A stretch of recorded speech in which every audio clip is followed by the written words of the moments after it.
Practice দেখলাম সমস্যা করে। একটা জিনিস খুব আমার ইমপ্রেসিভ লেগেছে, ও যেভাবে স্পিনটা হ্যান্ডেল করছে, ভেরি গুড। ওরা কিন্তু একটা মানে স্পিনে একটা মানে যখন সেটার একটু দুর্বলতা ছিল, but I think is a important asset for the team. আমরা কিন্তু এই যদি আপনি আমাদের খেলা দেখেন, আমাদের প্রচুর খেলা আছে, তো আমাদের সবাই সুযোগ পাবে।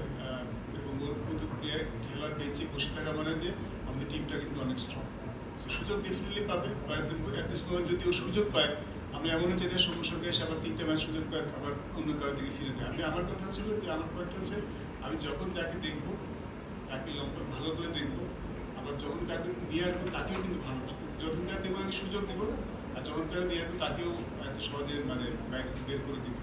যখন কিন্তু সাইফাসান খেলেছে, আমি জানি না টিম ম্যানেজমেন্ট একাদশ কি ভাবছে, কারণ আমার কাছে মনে হচ্ছে তার সারা সুযোগ পাওয়া উচিত। আবার সৌম্যর সঙ্গে যখন ফিরে আসবে, এটুকু নিশ্চয় দিতে পারি সে ওই 2-3টে ম্যাচ খারাপ হলে চলে যাবে না, নিজেও কিন্তু আমরা